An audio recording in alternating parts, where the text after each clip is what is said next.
But then, you know, as you start to sort of find out who you are more, like we were saying, you know, and you get involved with these different people, then you start to think, well, actually, like you say, that doesn't really fit with who I am.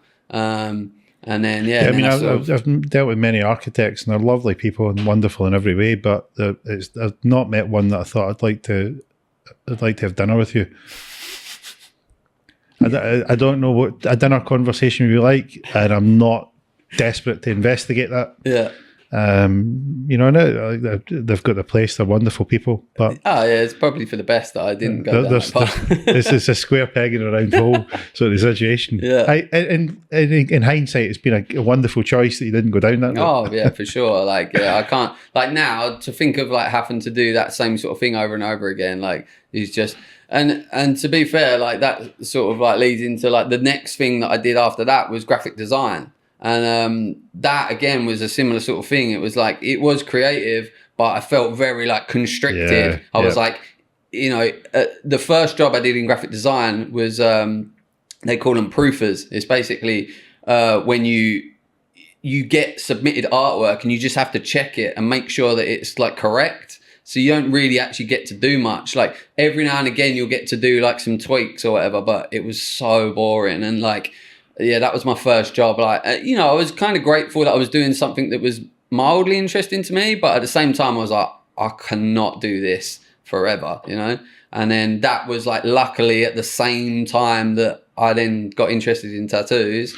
But I think if you continued on that career path, that imagine 20 years suppressed as a proofer in graphic design, I reckon you'd have taken up a career in serial killing and buried the bodies in your BMX trail. You'd have cracked. Yeah. Because that sounds like hell. You know, taking that creative essence and just smothering the life out of it till one day it pops. Yeah, definitely, man. Like, yeah, I mean, I worked that job for, I think, like a year or so. And yeah, that was enough for me. Like, and the first opportunity I got, like, in tattoos, like, they were sort of like overlaying, like whilst I was doing that, I was like getting into tattoos. The first opportunity I got to like start working, doing tattoos like full time, I was just like, boom. How did it come about?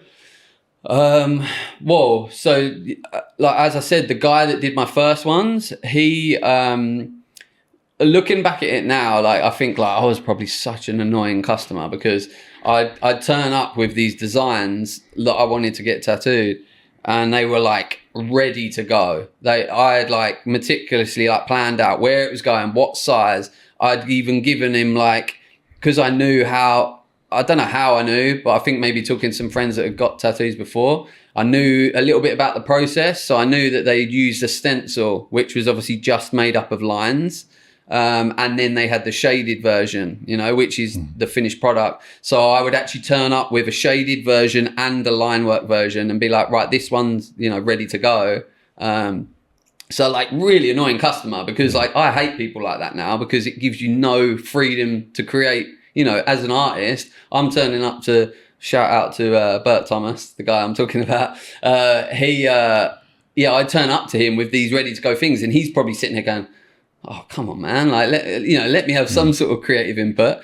But anyway, he didn't say that. He did it. But the thing was that I didn't expect. He saw something in what I was presenting to him that, you know, I had a flair for it or whatever. I don't know.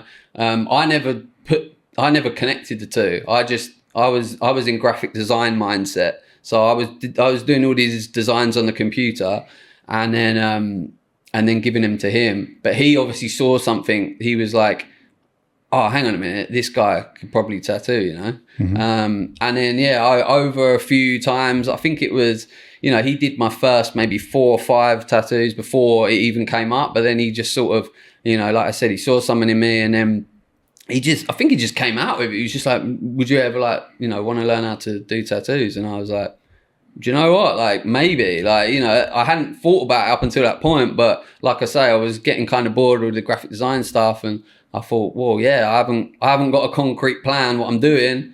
You know, I was 19 at this point, And I was like, yeah, like if you'll teach me. Did they say it like from a place of sincerity, or did they think, "Kid, you want to go and try this with your designs and shading and process?" Like, was he sort of like, did he see the flair, and was he sort of like, "Do you want to give it a go?" Like, how did it come about? Like, how did you go? Did he like? Is it just a case of like, do you want to do this full time, or did they ease you in where he says, like, do you want to try it was definitely an ease in kind of process. I think at the very start, so basically it was kind of a perfect storm. So like he, just as I started to get tattoos by him, he was just about to venture out on his own and open his own shop, and so at that time, obviously, I was like, I don't know if you know much about like relationships with like customers and tattoo artists, but it's like a very like close thing. It's like once you find an artist that you really love, you will keep going back to them. And that's how I felt with Bert. It was like he done my first one, you know. So I was like, this guy's the man, you know, he's done this awesome tattoo on me. So then I got a few more. And then, like I say, as he opened his own shop, I started going there to get tattoos.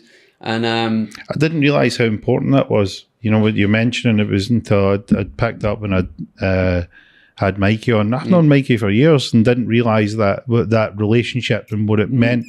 And it's interesting because Mikey is not someone that you would come across as, like, even just looking at him, you don't think this guy is going to be compassionate and empathetic and a listening ear and good at that relationship.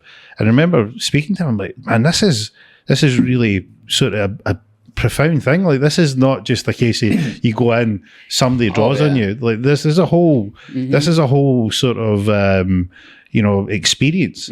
And then when I had Chris on, and he was like really, like, he was even more kind of on the whole relationship side of it. I'm like, man, it's deep. Yeah, properly, yeah. And that was the thing, like you mentioned earlier on, because when you were talking about the COVID situation, it was like that was the thing that made a lot of tattoo artists pop, because that outlet, and not the outlet just in the technical part of how you do your role, but the taking people on a journey and that experience. And it was like that rush of taking someone from an idea, a concept, what they want, shaping that into something, then making it materialize and being through that whole process with them. It's a huge thing.